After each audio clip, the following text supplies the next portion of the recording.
어제 정준영, 최종훈에 대한 첫 공판이 있었는데 임방글 변호사님 두 사람 다 일단 부인을 했어요. 네, 우선 정준영 씨 같은 경우에는 동영상 촬영 유포는 인정을 했습니다. 했는데 이 최종훈과 함께 여성을 집단 성폭행한 혐의 이 부분에 대해서는 부인을 했습니다. 이제 본인은 합의했다. 이제 합의 부분에 합의를 하면서 이제 강제적인 게 아니었다라고 이야기를 했고요. 이 최종훈 씨 같은 경우에는 이제 변호인의 이야기가 기억에 의하면 최종훈 씨의 기억에 의하면 성관계 자체가 없었다. 아예 없었다. 아예 관계 자체가 없었다. 그리고 기억은 안 나는데 만약 있었다 하더라도 그것은 어떤 한거불능 상태가 아니었다. 한거불능이면은 준강간이 되거든요. 근데 한거불능 상태가 아니었다니까 한마디로 말하면 그러니까 합의에 의한 것이었다. 의식을 잃은 상태가 아니었다. 이런 식으로 하면서 무죄를 주장했습니다. 그러면 이호영 변호사 이게 같은 장소였던 것 같은데 한 사람은 아예 관계가 없었다고 기억을 하고 있고 또 한 사람은 합의된 관계라고 주장을 한다는 거는 어떤 의미일까요, 이게? 이게 이제 뭐 같은 장소에 있었다 하더라도 그 피고인별로 그 변론 전략은 얼마든지 달라질 수 있습니다. 그래서 지금은 현재 같은 재판 절차에서 이제 재판을 받고 있지만 이게 나중에는 변론이 분리되기도 하거든요. 왜냐하면 각자 주장하는 바가 다르고 재판의 쟁점이 달라지기도 할 수 있기 때문에 그래서 지금은 뭐 이렇게 동일한 사건에 대해서 서로 다른 주장을 하는 것은 뭐 얼마든지 가능한데 아마도 지금 이제 변호인단의 그런 전략은 그 카메라 등 이용 촬영 부분에 대해서는 사실은 이제 무죄를 받기 어렵다라고 판단한 것 같고 문제는 그 성폭행, 그러니까 특수 준강간이거든요. 여러 명이 의식을 형량이 세죠. 그렇죠. 그게 왜냐하면은 이제 특수 준강간 인정돼 버리면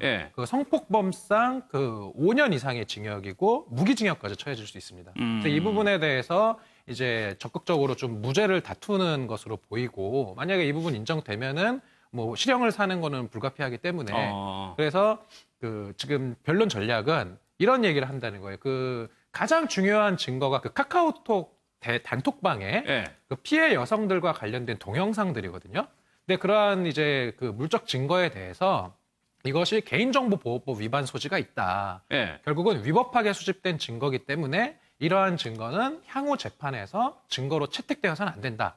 이렇게 지금 주장을 하면서 이 유죄 인정의 주요 증거의 증거 능력을 배척할 수 있는 그런 변론 전략을 이제 취하고 있는 것으로 보이고요. 어찌 보면은 조금 제가 봤을 때는 뭐 되게 변호인들이 흔히 쓰는 전략이긴 하지만 과연 이게 먹힐 것인가 그 부분에 대해서는 저는 조금은 비관적으로 봅니다. 비관적 재판부가 받아들일지 여부. 그러니까 이게 임방글 변호사 이쪽에서 정준영 씨 중에서 이게 가장 결정적인 증거라고 보니까 이번에 탄핵하려는 거 아니에요? 직접적인 증거잖아요. 서로 그 SNS상에서 서로 대화가 이게 쭉 다 공개가 됐잖아요. 거기에 뭐 올라온 것도 있고요. 아예 직접적인 증거, 서로 이야기한 것들.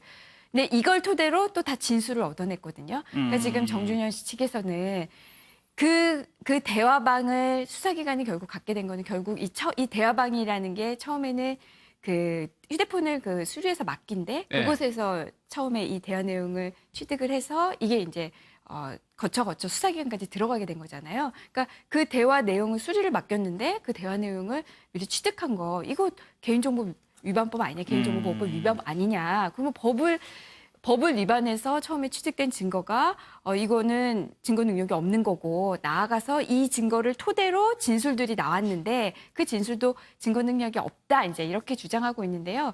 이걸 만약에 수사기관이 정말 몰래 뭐 따로 어떤 압수라든지 뭐 이런 거 없이 정말 몰래 이거를 열어서 한 거라면은 저 얘기가 맞습니다. 근데 앞서 수리를 맡긴 곳에서 열어봤잖아요. 그 사람들은 수사기관이 아니거든요. 이렇게 우리가 수사기관이 아닌 사람이 위법하게 취득한 증거 능력은 언제나 배제되는 거는 아니에요. 그러니까 진실을 발견한다는 공익과 그다음에 내가 어떤 인격적인 이익이 침해되는 요 침해. 예를 들면 정준영 씨나 그 방에 있는 사람들의 그런 어떤 이익이 침해됐겠죠. 이 두 가지를 비교 형량합니다. 그래서 전자가 더 우수하다면은 더 높다면은 그러면은 증거 능력을 인정하는데 이 사안에 그대로 대입을 해본다면 전자가 당연히 우세하잖아요. 그래서 말씀하신 것처럼 주장은 하지만은 재판부가 이거를 받아들이지 않을 가능성이 좀 크다고 보입니다.